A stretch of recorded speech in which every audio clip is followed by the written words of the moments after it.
Everyone, आज discuss करने वाले हैं ब्रीथिंग एक्सचेंज ऑफ गैसेस। इसमें जो तुम्हारा इंपॉर्टेंट पॉइंट होगा मैं डिस्कस करूंगा। जो डायग्राम होगा, जो लाइन होगी, इसमें डिस्कस करूंगा। आप लोग जरूर वॉच करिएगा, मैं स्टार्ट टाइम में कोशिश करूंगा बनाने के लिए। तो आइए चलते हैं नेक्स्ट स्लाइड की ओर। तुम्हारी ये स्लाइड है ब्रीथिंग एक्सचेंज ऑफ गैसेस।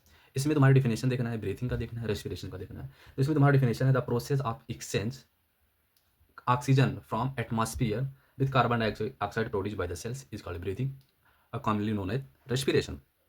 इसका सिंपल सी फंड है, oxygen from the atmosphere with carbon dioxide produce from the cells is called breathing, another name is called respiration.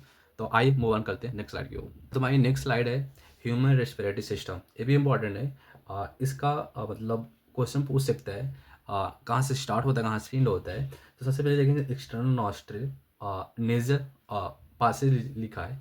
तो नेसोफेरिंग्स जो होता है, nasopharynx the portions of pharynx commonly known as passage food and air.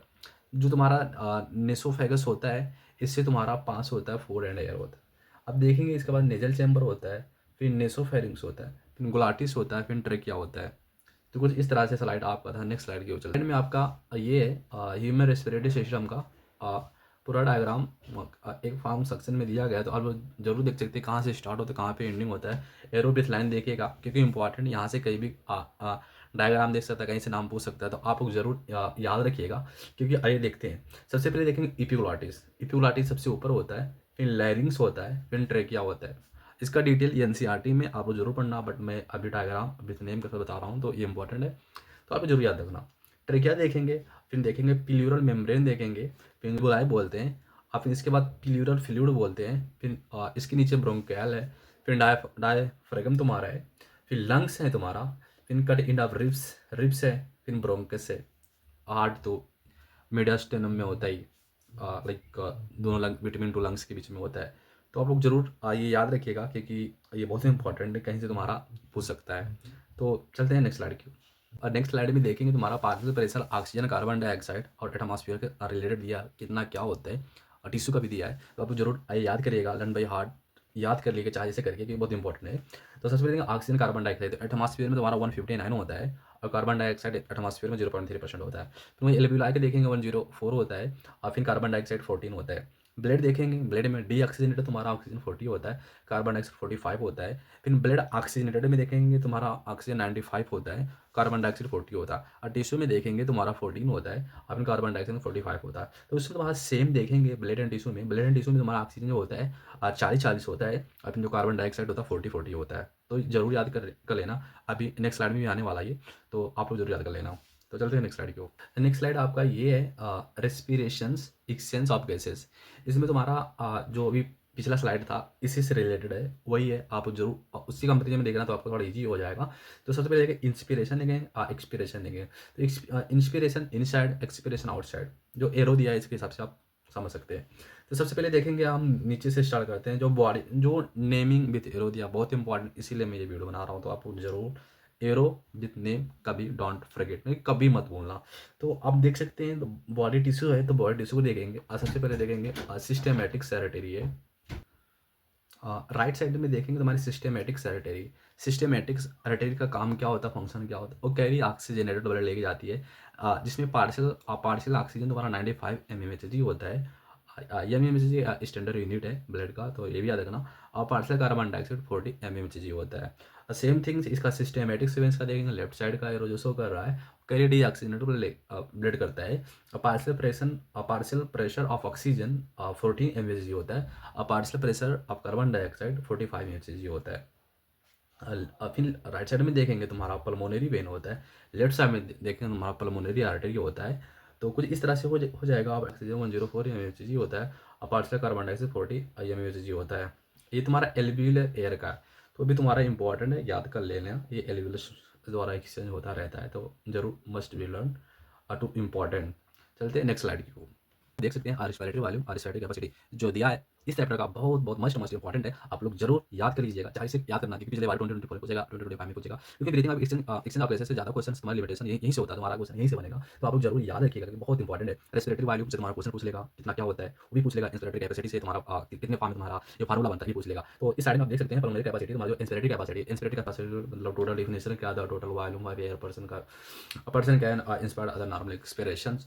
Inspiratory capacity का definition और total volume plus inspiratory reserve volume मैं slide कर कर देता हूँ, आप ज़रूर देख लेना, क्योंकि मैं definition plus formula plus value discuss करूँगा तो वीडियो लॉन्ग हो जाएगा, क्योंकि मैं आपको टाइम वेस्ट नहीं करना चाहता। तो ज़रूर आप लोग देख लेना दिस स्लाइड। इस तरह था फंक्शनल रेजिडुअल वॉल्यूम, ये भी बहुत इंपॉर्टेंट है, ये मस्ट भी इंपॉर्टेंट है। फंक्शनल रेजिडुअल वॉल्यूम, इसका definition ERV plus RV, expiratory residual volume plus RV residual volume. Expiratory residual volume 1000 ml होता है, रेजिडुअल वॉल्यूम 1100 ml होता है, टोटल 2200 ml बन रहा है। तो इस प्रकार से तुम्हारी जितनी डेफिनेशन है आप लोग जरूर याद रखिएगा। तुम्हारी स्लाइड नेक्स्ट रेजिडुअल वॉल्यूम ये भी याद कर लेना, बहुत इंपॉर्टेंट है, मत भूलिएगा, क्योंकि इस चैप्टर से ज़्यादा प्रोबेबली कुछ नहीं बनता तुम्हारे आने का। ये बहुत ही इंपॉर्टेंट है, डायग्राम भी इतने याद रख लेना, क्योंकि इंस्पिरेशन तुम्हारा क्या होता है, हम मतलब ऑक्सीजन इंटर लेते हैं तो इसको हम इंस्पिरेशन करते हैं, तो क्या क्या चेंज होता है ये भी जरूर याद रख लेना। तुम्हारे इसमें जो वॉल्यूम होता है इंक्रीज होता है, मूव इन आउटसाइड तुम्हारा इंक्रीज होता रहता है, जो प्रेशर होता है तुम्हारा डिक्रीज होता है, कम होता है। जो डायफ्रागम कॉन्ट्रैक्शंस होता है लाइक दैट, डायफ्रागम कॉन्ट्रैक्शन होता है, ये तुम्हारा मतलब ये क्लिंच मुट्ठी है तो इसको ऐसा करेंगे, तुम्हारा कंट्रैक्ट हो रहा है तो डायफ्रागम तुम्हारा कंट्रैक्ट होगा। Ribs sternum move in outside तुम्हारा ऐसा होगा, कंट्रैक्ट आउटसाइड की तरफ होगा, रिब्स के सेम।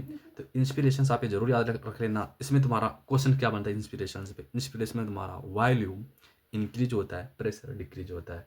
अब नेक्स्ट केस डिस्कस करेंगे एक्सपीरेशन। एक्सपीरेशन में इंस्पिरेशन के अपोजिट होता है, अपोजिट फंक्शन होता है, सब अपोजिट होता है ओवरऑल। अगर आप इंस्पिरेशन याद कर लेंगे तो एक्सपीरेशन तुम्हारा इजी होगा याद करने के लिए। तो एक्सपीरेशन में तुम्हारा देखेंगे एक्सपेल्ड मूविंग आउटसाइड, तुम्हारा इंस्पिरेशन कार्बन डाइऑक्साइड बाहर निकाले, एक्सपीरेशन होगा तुम्हारा वॉल्यूम जो होता है डिक्रीज होगा, लाइक ऐसा होगा, ऐसा होगा, डिक्रीज होगा, और प्रेशर तुम्हारा इंक्रीज होगा। डायफ्रागम कॉन्ट्रैक्ट होगा, मतलब inside not outside, diaphragm inside होगा। Ribs and sternum that opposite of inspiration, like inspiration में मूव भी दिस आउटसाइड, एक्सपीरेशन में मूव भी इनसाइड। कुछ इस प्रकार से मैकेनिज्म थी ऑफ इंस्पिरेशन एंड एक्सपीरेशन। आप मूव ऑन करते हैं नेक्स्ट स्लाइड की ओर। स्लाइड बहुत ही इंपॉर्टेंट, जरूर याद रखिएगा, कि आप इसमें जो सीक्वेंस होता है बहुत ही इंपॉर्टेंट होता है। अगर स्टेप वाइज आपको नहीं याद है तो आपके क्वेश्चन नहीं बनेगा, क्योंकि मतलब इसमें तुम्हारा मतलब कुछ मतलब एक हिसाब से बोले तो कोई मिस्टेक नहीं करेगा। स्टेटमेंट्स में तुम्हारे से दे देगा सीक्वेंस में, फर्स्ट में क्या, सेकंड में क्या। तो जो respiration involve in the following steps है, लाइक फर्स्ट देखेंगे ब्रीथिंग और pulmonary of ventilation by which of atmospheric and the trans carbon dioxide level release out, तुम्हारा ये देखेगा। सेकंड देखेगा diffusion of gases oxygen carbon dioxide algorithm में। Third देखेगा transport of gases by the blood. Fourth देखा diffusion of oxygen carbon dioxide between blood and tissue. Fifth देखेगा utilisation of oxygen by the sales, catabolic reaction and resultant release of carbon dioxide. Cellular respiration detail में chapter तो detail ही दिया जाए chapter 12 में, but जो दिया है 1 2 3 4 5 same step by step must be learn, very very important. आप याद रखना, सीक्वेंस वाइज याद रखना, कि यहाँ से क्वेश्चन बहुत प्रोबेबिलिटी बनता आने के लिए। आप देखते होंगे आपको जब टेस्ट होता है क्वेश्चन जरूर आता होगा, तो आप लोग ये भी जरूर याद रखना। ये अंडर रेस्पिरेटरी सिस्टम, अस्थमा तो आप सुने होंगे, जानते होंगे, आप देखे भी होंगे। तो अस्थमा क्या होता है, इसमें डिफिकल्ट क्या होता है, breathing causing using to inflammation of bronchi. जो अस्थमा होता है ब्रोंकाई ब्रोंक्योल्स जो होता है, पहले ब्रोंकाई फिर ब्रोंक्योल्स, तो उसमें होता है थोड़ा थोड़ा इन्फ्लेमेशन हो जाता है। लाइक जब हम रेस्पिरेशन करते हैं इसमें थोड़ी डिफिकल्टी डिफिकल्टी फाइट करना पड़ता है, तो इसी को हम अस्थमा बोलते हैं। अब इम्फेशमा देखेंगे, ये भी बहुत इंपॉर्टेंट होता है, लोग जानते फिर भी करते हैं। इम्फेशमा देखेंगे is a chronic disorder which the alveolar walls are damage due to which respiratory surface are decreases, one of the major cause this cigarette smoking. ये याद रखना, इम्फेशमा का मेन काज है स्मोकिंग करना। मेन मतलब स्मोकिंग से होता है, लाइक सिगरेट।